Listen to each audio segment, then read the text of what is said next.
I'm trying to watch. But I really Okay, let's pray. Gracious Father, we thank you for this time together. We thank you, Father God, for your holy word. We thank you, Father God, for those who are here as well. We thank you even for having a place that we could come and share and have fellowship and just study your word in freedom, oh Father. We ask now that you be with those who are less fortunate than we are, especially those who are in the household of faith. We pray for our pastor, we pray for his wife, we pray for his family. We pray for the entire family of the Shadow Baptist Church of Waukegan, oh Father. Pray especially for those who are sick. We pray for those who might have lost loved ones as well. We now ask your Holy Spirit, oh Father God, to illumine our hearts, our minds, our souls, as we go into your holy word, oh Father. All these blessings we ask in your Son Jesus Christ's name. Amen. All right, so here we go. We want to cover verses 7 through 11 today. We're going to try that.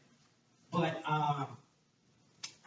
as I say always, I want to make sure that everybody's on the same page. I want to make sure that we all are together. And since some of you did not receive my paperwork that I sent out to you, so you can be on track. Your name was on there. It was on there. I don't know why. Maybe it wasn't in my. I have to verify your address, so I can. It's not right now. I know you got my address because, you know, I use the same way. All right, so we said before that chapter 7 is, you can look at chapter 7 and you can divide it up into two different parts. And we said before that the writer is comparing, or he's drawing a contrast between the priesthood of Aaron and the priesthood of Melchizedek. And his sole purpose in doing that is to, in essence, do what? Try to talk and read at the same time. What is he trying to do by this comparison? He's trying to do what? Show what? show the superiority. Superiority of Jesus Christ. In other words, he wants to show the superiority of Jesus Christ from being part of the order of Melchizedek. So therefore, he's been using these examples. I should say he's been using these evidence from starting at chapter 7, verse 4. So we said before now that verse 4 starts out by telling the Hebrew Christians to consider. Now, we said on last week, the word consider literally means what? To ponder on. To ponder on, to think deeply on, to think about. And what he was saying was that he wanted them to ponder what? What y'all had already said, in particular where?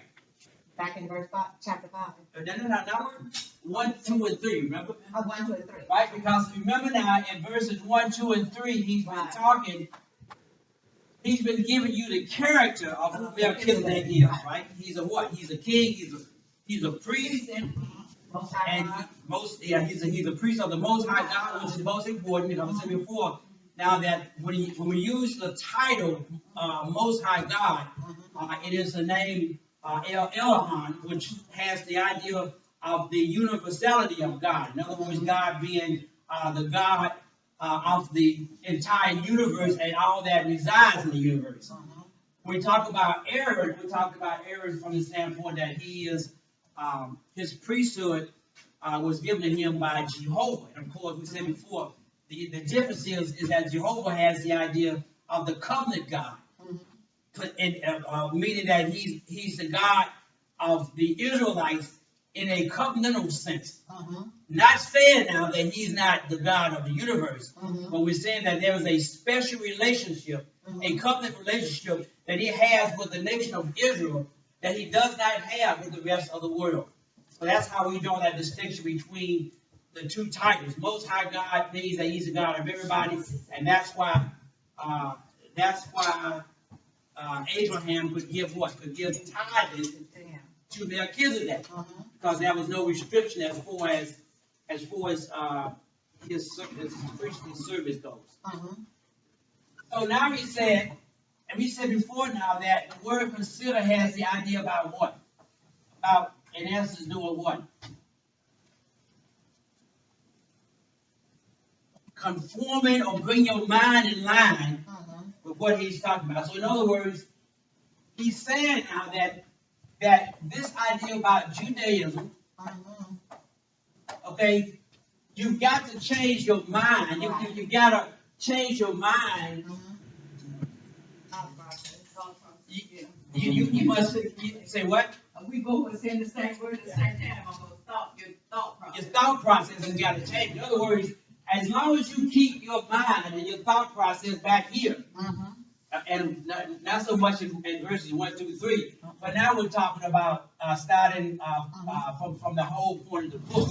Is that's what he's, in other words, he's trying to move them along, and he says that you've got to now consider what I just told you about Melchizedek. Right.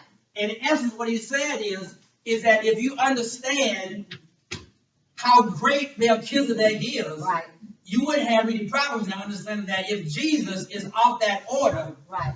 then obviously he must be what? Greater. Greater. So that's what he said. And remember we said before now, that chapter 6, verse 20 onward is a continuation of his conversation that he started in chapter 5, verse 10 and 11. Remember what he said, right? He said what? I can't go any further because he said I have go there real quickly. 5, 10, and 11. Okay, we don't want to spend a lot of time here because we go there. Read. Father God and high priest after the order of Melchizedek, of whom we have many things to say. So he says right there that what? He identifies Christ now as being what? Of the order of Melchizedek, and then he says what? We have a lot to say about him. Right. Okay? But before I can do that, your mind is still dull. In other words, you're still dull of hearing. You're not really ready to receive these deeper truths. Right. So he gives them what? Chapter 5, verses 12, all the way down to 6, verse 19. He gives them this aspect in essence in order to what? Prepare them now to receive those things which he wanted to tell them about in chapter 5, verses 10 and 11, because they were not ready to receive it. And as we begin to discuss this, you will understand why. In other words, there's a reason why he couldn't discuss this back there. I mean, even we're still having difficulty trying to digest and understand what he's saying. So therefore, verses 1, 2, and 3, and then now we get to chapter 7, verses 4, and we discussed that on last week. He now began to draw in other words, this is the character of who Melchizedek is. Right? Now he begins to, in essence, in verses 4 through 7, okay, that's one, I'm sorry, not 7, 8, but 4 through 8. He now explained why he's greater, why he now being Melchizedek, is greater by using not Aaron now. In other words, he's left Aaron behind now. He now does what? He draws in Abraham. Because to the Jews, there was nobody more important than Abraham. So he draws in the father of the nation, and he now draws a contrast in regards to the fact, and remember now, what he's trying to do is he's still building his case as far as why is Melchizedek one greater. Again, explaining that because he is greater, that means that whoever is of that order has got to be greater as well. So he draws his contrast between him and Melchizedek, and then Melchizedek. So then he draws this contrast, and then he starts off by saying what? Consider what? Consider how great this man is. Because of what he's talking about in verses 1, 2, and 3. And then, of course, he talks about how Abraham gave him tithing and what have you. Then, of course, he goes on down in verse 5, he says what? Again, we're in chapter 7 of Hebrews now. In verse 5, he And says verily, what? they that are of the sons of Levi, who receive the office of the priesthood, have a commandment to take tithes of the people according to the law. So again, he's saying what now? Remember, he's contrasting now. Right. So what is he saying now? If they're doing That everything.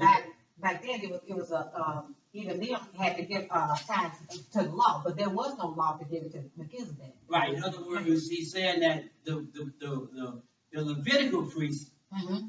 the people gave them tithes because of the law. Oh, right. But when it comes to Melchizedek, Mm-hmm. there was no law. So in other words, he's saying that Abraham gave to Melchizedek even though there was no requirement To do so. Oh, let me rephrase it. There was no legal requirement to do so. Right. So therefore, again, emphasize the fact that the people of Israel, they had no choice but to do what? Right. To give tithes. Based on the law. Exactly right. So then in verse 6 now, he says what? What does verse 6 say? 7:6. Again, now we're in chapter 7. But he who descended is not counted from them received tithes of Abraham and blessed him that had the promise. So he does two things, and he says what? That first of all, the one that does not have what? A genealogy. In other words, Right. not that he doesn't really have one, that's not the point. In other words, there is no record, so we don't know what it is. Right. Again, and the reason why he keeps saying this is what? He wants to keep emphasizing the fact that he has to, the type, in other words, you want to keep the type Mm-hmm. and the anti-type, Right. right? Right.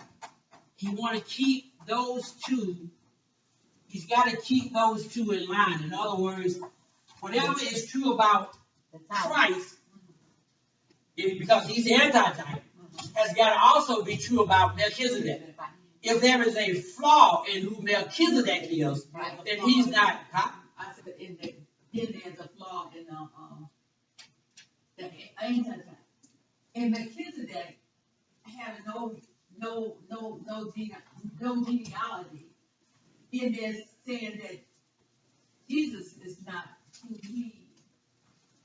The way I saw it is Jesus is not who he is, who he said he is. Because if you compare the two, it's saying that he was without mother and without father. Did And Jesus then have a mother and Jesus- father? Yeah, Did Jesus have a mother and father? Jesus had a mother, but the father was, God. It was, and Jesus lived forever. See, now you see why he's saying, look, I can't tell you this. I can't talk about this yet, because Because Jesus is forever, in a way, it's telling you. so Melchizedek is forever as well. Right, he's forever, How are you going to understand? In other words, because he. I'm just a poor soul out here. I'm trying to grasp. I know what I'm saying. I don't know what you said. I mean, I got. And again, that's why we take time here, because it's important that we understand what a type is. Okay, a type is what? A representation of the reality Right. or the anti-type. Right. So therefore, it's not so much That he didn't have a mother or father. because we're sure he had mother and Right, father. well, we're How do you sure. know that, by the way? Because Jesus was the only person that was born with. Yeah, but how do you know that he had a mother? How do you know Melchizedek had a mother and father? Based on what we just read. Because there was one verse saying he was made. And that, verse 4 says what? Consider what? How great this man. Yeah. So that in itself would tell you that, okay, he was a real man. So if he was a real man, that means he must have a mother and a father. But what I want you to understand, because this is critical, is that a type, okay, follow me now. A type is a representation of the reality. Okay? So sometimes you got to really work with the type in order to get a clear understanding of the anti-type. And I gave an example before about the sacrificial lamb is a type of Christ. Right. Okay, so Christ is not a lamb. A lamb is not, Right. So a better way to look at it is look at it from this idea about, and I hate to use this word, but to help our understanding, it's a pattern. Okay? In other words, the reason why the writer says that Melchizedek had no mother, no father, is because in order to keep the pattern parallel, in order to keep it true, it's got to be it's got to be in line with the antitype. Yes, Jesus had a mother and a father. Okay, the idea about him having a mother and a father is the idea about his eternality. In other words, he is eternal. So therefore, from that standpoint, because again we said before that we know Jesus had a mother and a father, so there had to be another reason why he would say that of Melchizedek, and that of course was to highlight the fact that Jesus Christ had no what, no beginning and no ending, and the only way that you can tie that in as a representation. Remember now, not as a reality, but as a representation of the reality, is that you've got to make it, you've got to record it so it comes to the same conclusion. So if I say I have no mother and no father, then the idea now is I have no beginning And no ending. and no ending, And you never die. and you never die. Not that he never died, but there is no record of his death. There is no record of what? Of his birth. So from that standpoint, the representation, and this is important, the representation or the type now remains true to the antitype. That Jesus Christ, as the superior priest, like Melchizedek, had no beginning and he has no ending. And the mother and the father, that's just designed to bring us up to speed.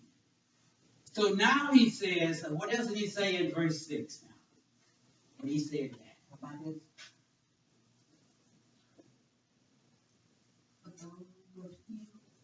And bless them promises.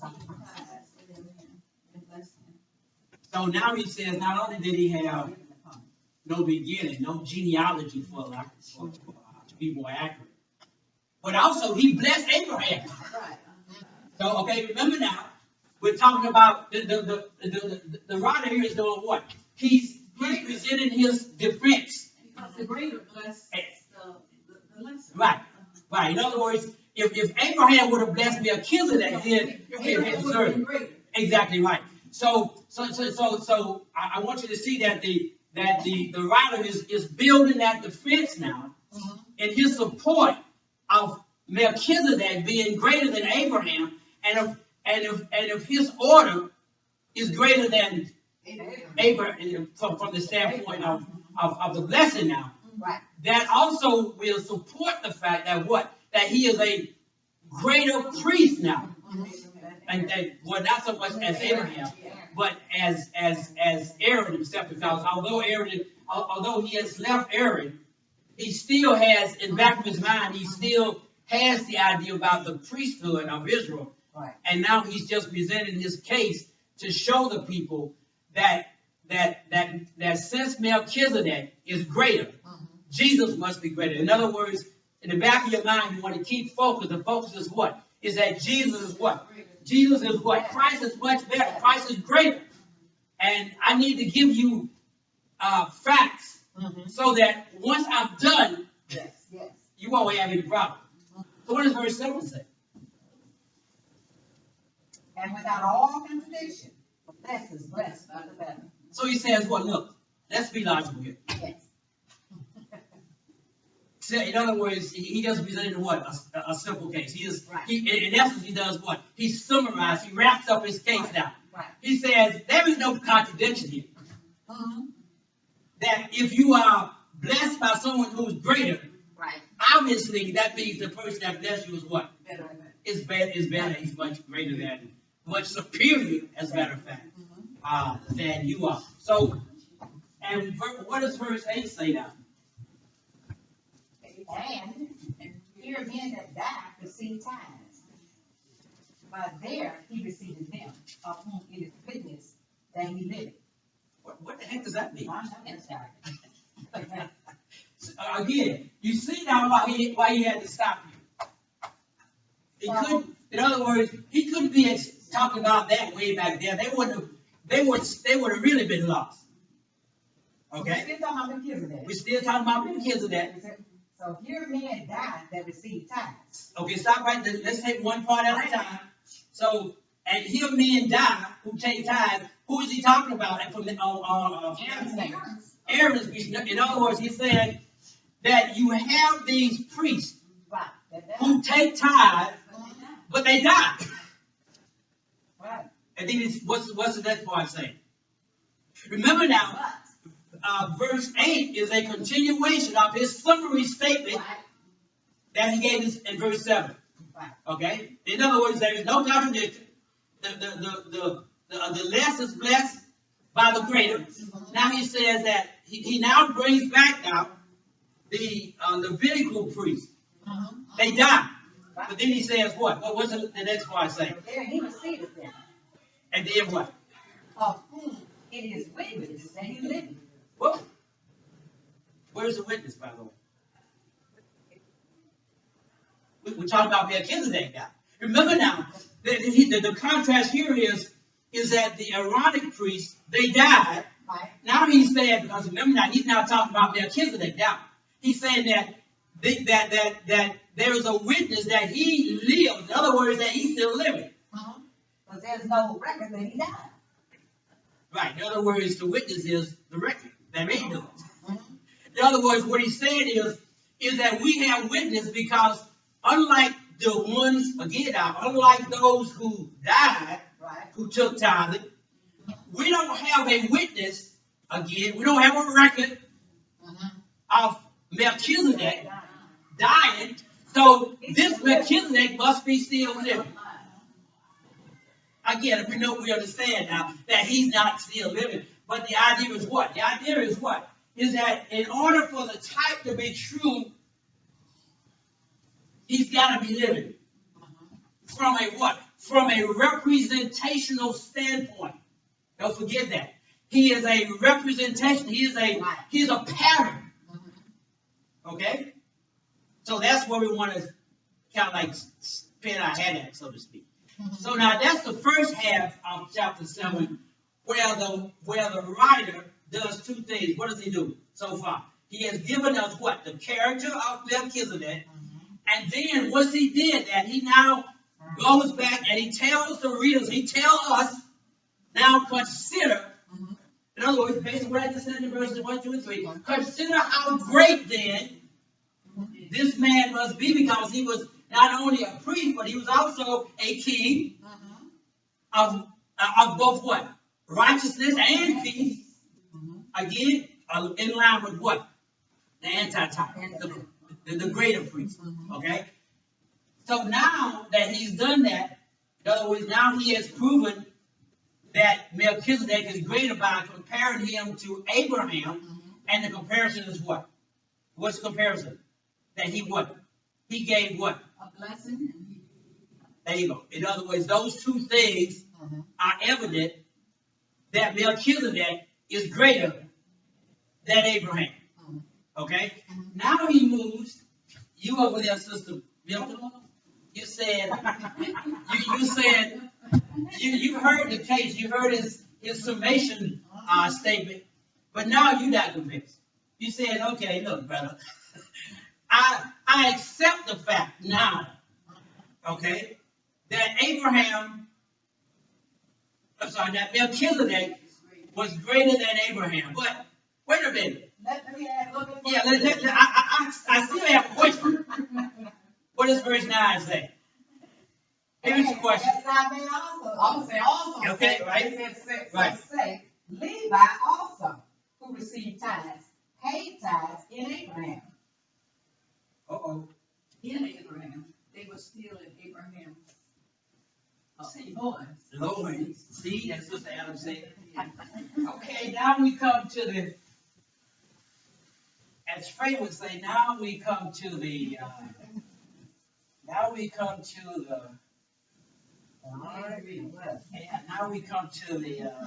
nitty gritty. All right. Because now, Sister Milton just brought in a fly in one minute. So we now got to So now, the writer has got to what? He's got to deal with this issue, okay?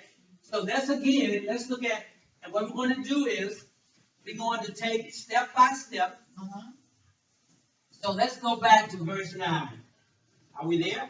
Right, so, Okay, so now I have the English Standard Version, so my Bible might read a little bit okay. different than yours. Now, so Sister Mildred would say, one might even say that Levi himself, who receives tithe, paid tithes to Abraham. So what does he mean by that? Come on, let's deal with this. Remember now, pretend like you're in a courtroom and you up against Perry Mason. And so now the writer says you could even say that Levi Right. paid tithe in Abraham. You ever hear this term?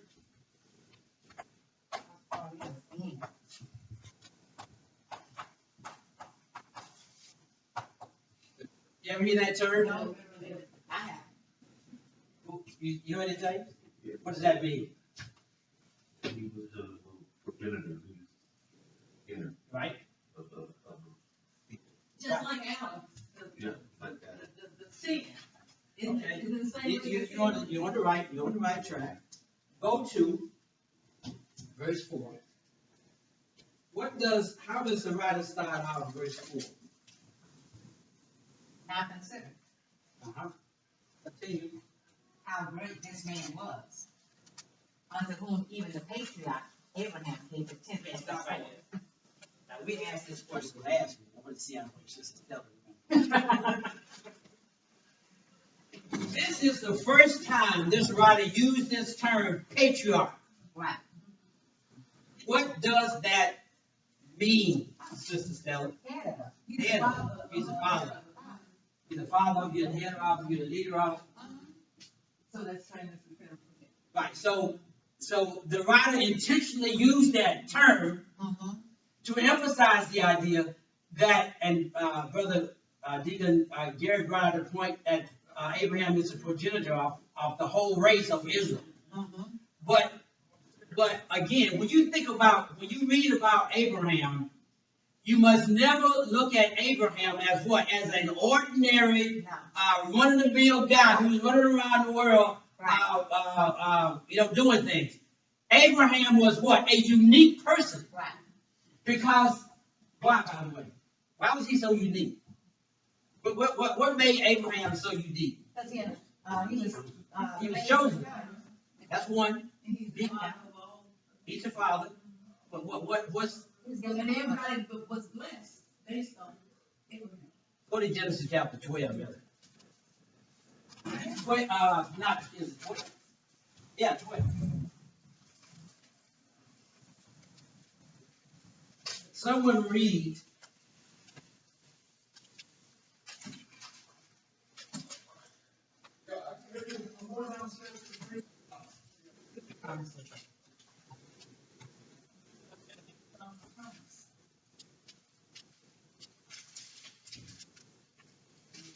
What was it, 14? That's 15. Genesis 12, verse 1. 12. Read that, yeah.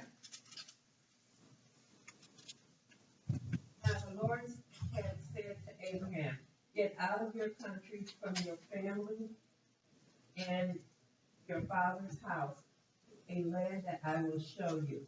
I will make you a great nation. I will bless you. Okay, you stop right there. You read the verse of the name. But what I want you to see is what? Is that God had a special covenant with Abraham. Right. No one else had this kind of a covenant. And therefore, because of that covenant, that made Abraham a unique individual in our history, really. Because what happened is that Abraham became the federal head, and as Sister Milton said, in essence, you only have two federal heads in humanity. You have who? You have Adam, no, and Jesus. Oh, okay. Adam is the federal head of who? Of the nation of Israel. So a federal head means, what a federal head means is what? Say what? No. That's what you said. I did say that? Yeah. I'm sorry, I made a mistake. Adam is the federal head of all humanity. Abraham is the federal head of the nation of Israel only. Jesus is the federal head of the church. Okay? So, a federal head means that what? That whatever, in this case, the one who is head, the one who is the head of that race, for lack of a better word, whatever he does, whoever descends from that person, let me say it another way. Whatever he does is imputed, is transferred Right. to all those who come from him. So therefore, when Romans chapter 5, verse 12, who has that? This is Adam's sin. Right, in other words, as one man sinned, and I want you to read it. We don't want to be misquoted. Okay. Romans Where we? In Romans 5:12. Read it, Jay. I'm sorry, read it in there. You already are. Therefore, just as through one man's sin entered the world, and death through sin, and thus death spread to all men because all sinned. So you have people saying, well, look, I went back into God. Well, why God charged me with Adam's sin? Because what? He is the federal head of humanity. It don't matter what your sin is. As a matter of fact, keep reading in that verse in chapter 5, Romans chapter 5. the law, sin was in the world. Right. But sin is not imputed where there is no law. So again, the point of Paul there is what? He's saying what? That the reason why you know that what Adam did, in other words, the reason why we know that the Adam of sin, as well as the penalty of sin, the reason why we know it was imputed to all mankind, because what? Because all men died. And that's the penalty of sin. If Adam's sin had not been imputed, Right. transferred to all of humanity, then only Adam would have died. Talking about what? A physical death and a what? Spiritual death. Right? Right. So that's because, as a matter of fact, when we send somebody up there to Washington, D.C., all those ladies get kind of crazy, they are what? They are a federal head, so whatever they do is going to affect you. Right. Don't matter whether it does not matter whether you voted for the person. And what you say? It doesn't matter what you say, because they don't care. They are what? They are the federal head of whatever district or state they are from. Their representation. And that's what I was trying to help you understand at the beginning. That the type is a what? He is a representation. So therefore now, as the federal head, right? Now follow me now. You gotta, this is why the writer said, I want to talk to you about this in Hebrews 5, 10, and 11. But he already knew this was going to be difficult. All right? So, in verse 8, read it again, the first part, we're in Hebrews now, chapter 7, verse 8. So I want to read it slowly. And here, men that die receive signs. Right? But there he received it, Okay. of whom it is witness that he liveth. Okay, now, next verse, read it slowly. And as I may so As say, I may so say, Levi also, who received tithes, paid tithes in Abraham. watch this. Federal head, Abraham. Abraham.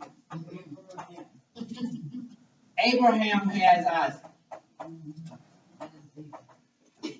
Right? Isaac, he has Jacob. Right? Yeah. Jacob begets 12 sons. Of those sons, one of them was who? Was Levi.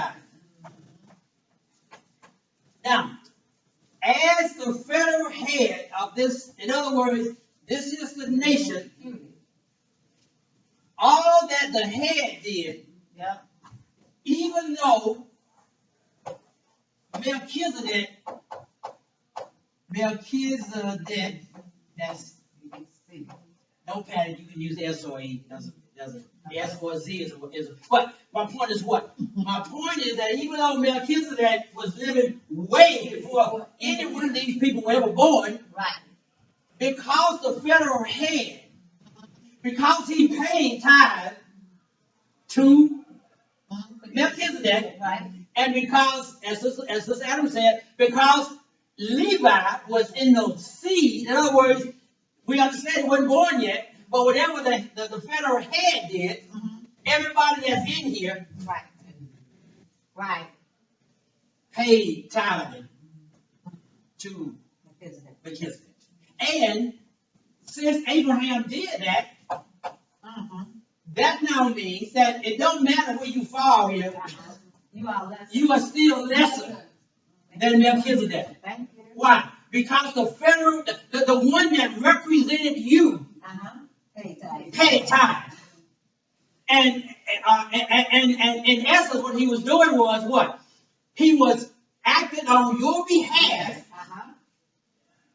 from that standpoint. So yes, you are true, Sister. That read verse 10. Again, Hebrews chapter 7, verse 10. Read it. For he was yet in the loins, and Melchizedek met him. See what he said?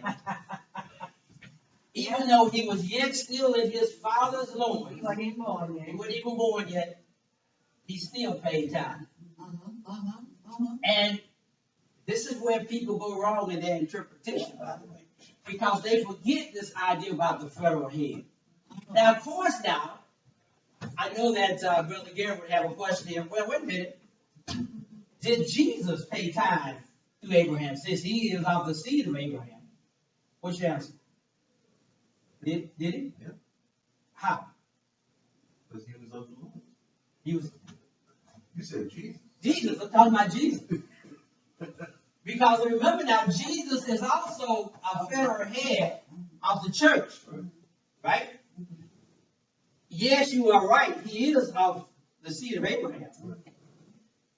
Here is the problem. If Jesus paid tithe, follow me now. If Jesus paid tithe to Melchizedek, who is the greater? Melchizedek. So now Melchizedek becomes what? Greater now than who? We can't have that. So what's the answer? The answer is what? No. Yes, Jesus came from the seed of Abraham. But what happened is that he was born. Well, let's use another word. He was not. Follow me now. He was not what? Conceived by anyone from this. No, from anyone from this triangle. There was no seed. Okay, coming from here. From God. He was what? From God. He was from God, and that's why he's what? That's why he was. In other words, the only point of Melchizedek is to help the reader, the hearers, understand what? Why? Why is he greater? Well, I'm trying to tell you, and I'm trying to do it slowly, because I understand it's difficult. So he says what? That because Levi was in the loins of Christ, of Abraham, whatever, in other words, we're talking here what? Principle. So the principle is whatever is true of one thing. In other words, if the principle is true here, that this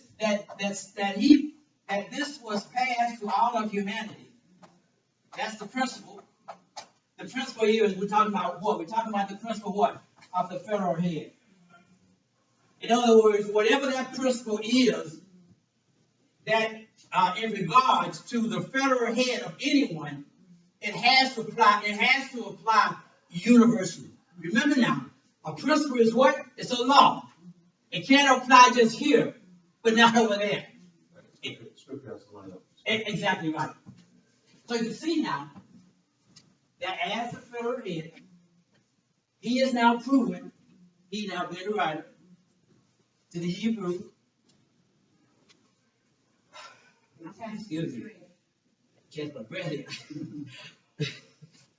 to the audience that Jesus Christ is greater because Abraham paid tithe to him. He's also greater because what? Even and of course the real question would be, this tribe was really what?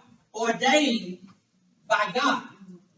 In other words, there was no record that we could find where God ordained Melchizedek. But the other reason why this is superior to Melchizedek is because God ordained that. God was the one who gave the order, so to speak, that it come into existence. Again, set aside. So again, that would be another reason in the hearer's mind. That means that he what? He must be greater because God ordained them. Yes, sis. Uh-oh.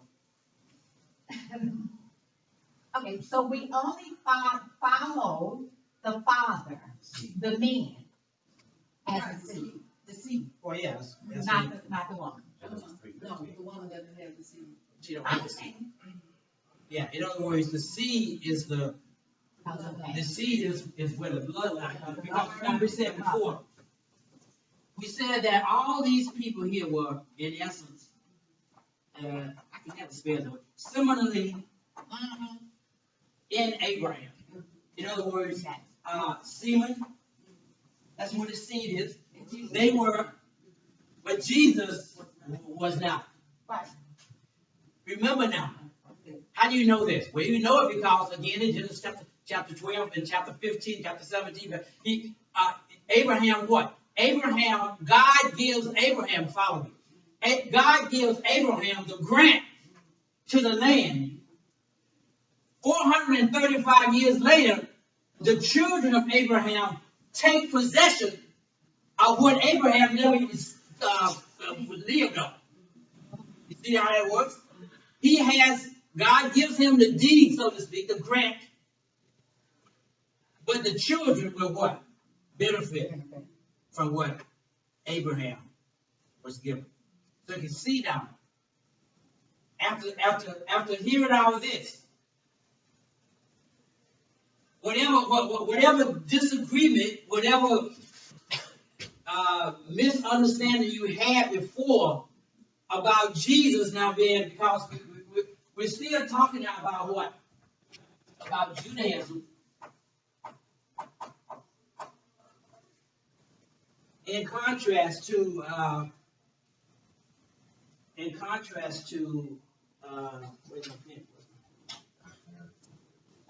to Christianity.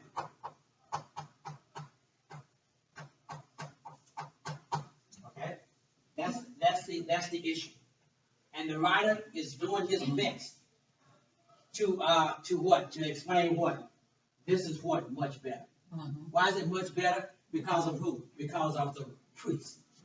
Because of the great high priest that we have.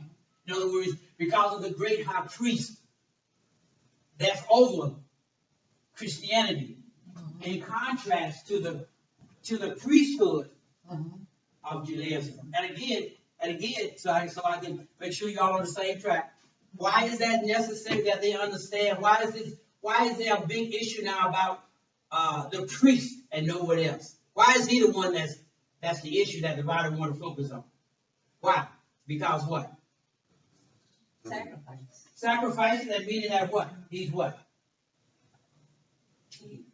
In other words, the priest would offer the sacrifice for his sin and also for the people's sin. To God.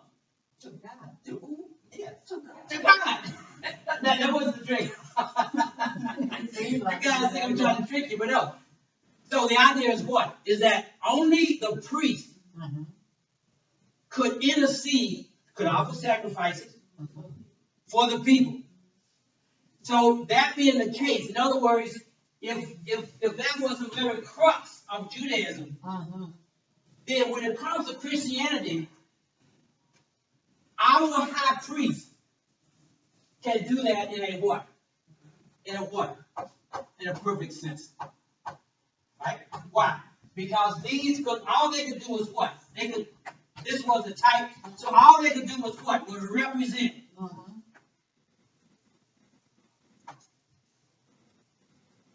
He was the antitype.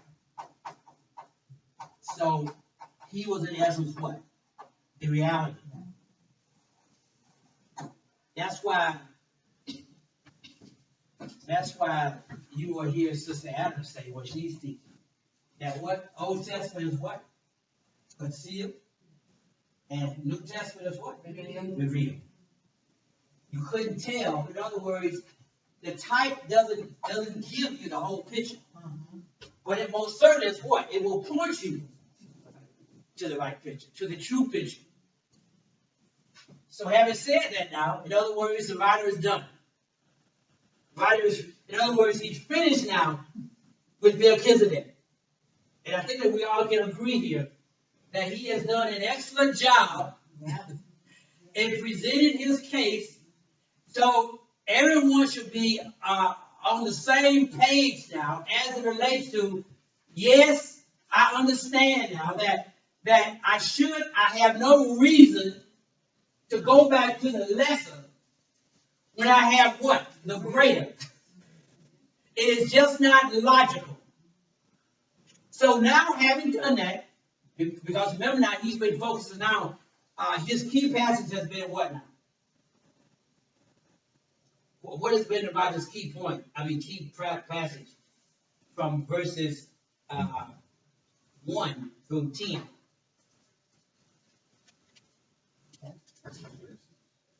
This is what? 14.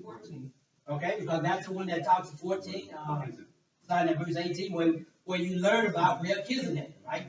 So that has been, in other words, this whole picture right here has been, the focus has been on Genesis chapter 14, verse 18 through, what's that? What is that? 18 through what? What is that? Genesis 14, 18 through what? 18 to what?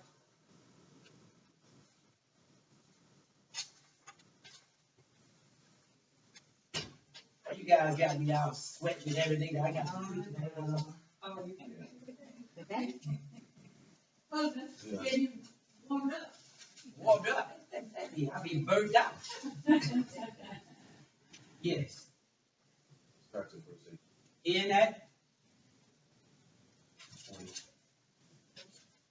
In that what? But he goes on to something else. No, it's only 3 verses. 18. That has been his key passage of scripture there. Okay, now he moves on to another verse. Yeah. Psalms 110. Okay, let's go there. And 4. Read that since you're already there, Sister Stella. Oh, okay. Sorry, what you brought up about Brother Eden Babylon. Okay. There's another study, or another study that deals with that. Because Jesus is in his Eden versus because I asked that because since you brought it up, it brought to my mind the Catholics. Who say the Catholics? Okay. Who say that Mary is the mother of God. Well, So you know what I mean? I just you got to study. Mary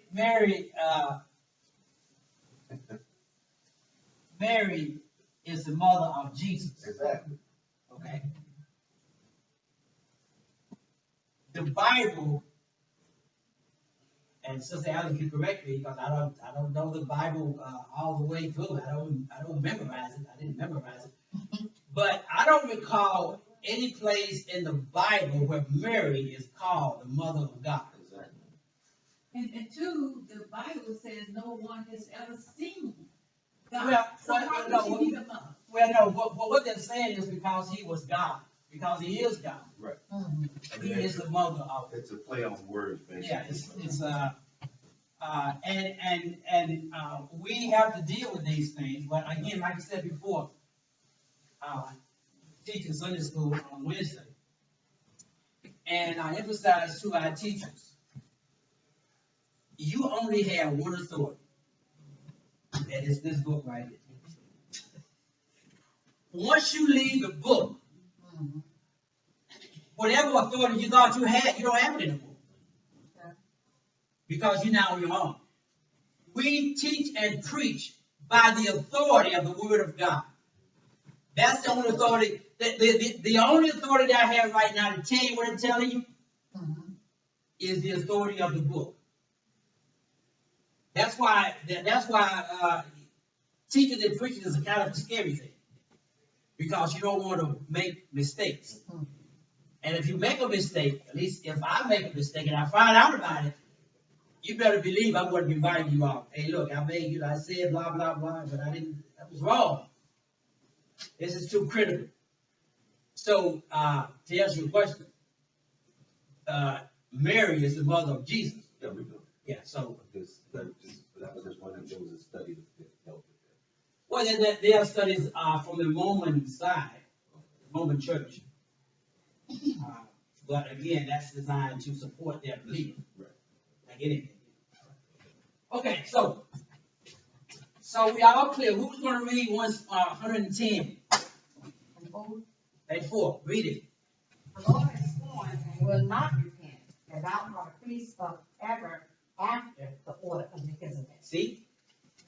Now the writer has brought in a new source. Because see, now he's left Melchizedek, he's left Aaron, in other words, he's left all the other comparisons. Because now he's going to from here on to the end of chapter 10, he's going to focus now upon what? Upon why is Jesus a much greater priest? In other words, what has he done to elevate him in his status? Mhm. That's what he's going to talk about right now. So